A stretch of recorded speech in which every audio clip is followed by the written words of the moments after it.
Hi, this is Maxmillian Robinson from the Delphi interviewing Chuck D. Chuck D, how is it going today? I just wanted to first off say, great interview. I thought it was really informative, but I have a question. How does it feel coming back to Delphi after all these years? What are the changes you've seen? How have you been able to maybe talk to any of the new students here? Well, thanks a lot, Max, for this interview. Just being in this building, the UC was always a center point, a Delphi for us. Everybody met and they convened here, from the parties to the food to the radio station on the 3rd floor. The difference is it's been redesigned. There's no more radio station. The art department was in the Blodgett building where I spent many years. But the energy is very high, like it used to be, and the creativity is at an all-time high. And I think students and the student body of Delphi here in 2022 is really looking forward, and it looks forward to being a leader as far as technology, as far as social services, and all those areas that excelled in the past. And I'm a product of that. And I see it where the same energy is kind of evident right here, even in this interview. So you got the same. I mean, I'm looking at you in the interview, and that's like, wow, man, that reminded me of what we used to do back in the day right here on this campus. Appreciate that. I also see that you have some of the Delphian artwork that you used to do for the Delphian. If you could you please talk about your experience with the Delphian while you were here at Delphi University? How has it shaped you into who you are today? And how could you give your advice to maybe people who are in the Delphian or who are interested in becoming a full-time artist? My first year with the Delphian was as a freshman in 1978. And I was enamored about being a cartoonist, a political cartoonist, but also a homeboy of mine from the next town, Jeff Thomas. He was also a cartoonist. He did like superheroes, black superheroes. And we had, for the first time, the Delphian had 2 black illustrators who were freshmen.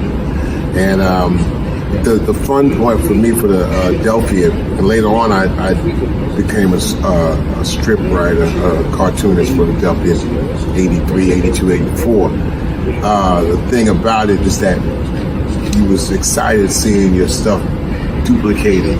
You know, it's one thing to make the original piece, but the other part was like, wow, there's stacks of my work, you know? And sometimes you see a stack of Delphians, right? And people just walking by having their lunch on it, and I take about 8 of them, just keep them for me, because they reproduce my work in there. So that was enjoyable, especially when the new ones came out. If there's anything that you would want to change or like to change from when you first started at Delphi, as opposed to maybe when you graduated, is there anything looking back on that time that you would maybe change or try and restructure in your own way, looking back? Yeah, the transportation getting here. I came from Roosevelt, so you take the N40, N41, man, you got like a mile and a half to come here. But it was a shuttle bus system. And Garden City had its own reasons of why they was going to put a bus close to Delphi. So I got that, I understood that. But if I had the power to change it, I would change a more direct route for me. But it also kind of like served me well. Like, you know what? You're going to have to get to Delphi the best way you can, or you just not going to make it. So it taught you that extra drive to get here and come up here. Before I got a car, a couple of times I had a car and I drove to campus, but most of the time I took the bus and walked. And lastly, I know you mentioned a lot about artificial intelligence in your presser here.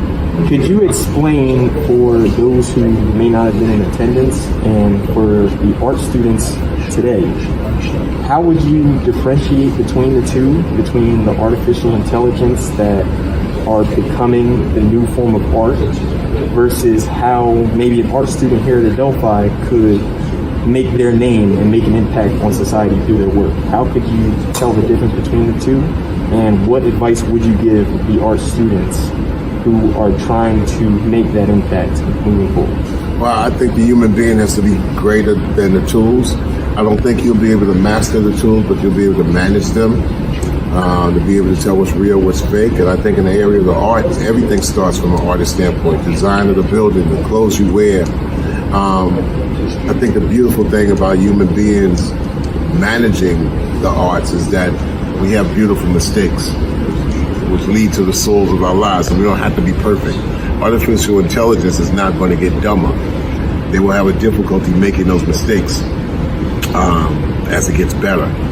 That's the ability that we have as human beings. So every art student knows that their humane side is probably be their saving grace in the next 50 years.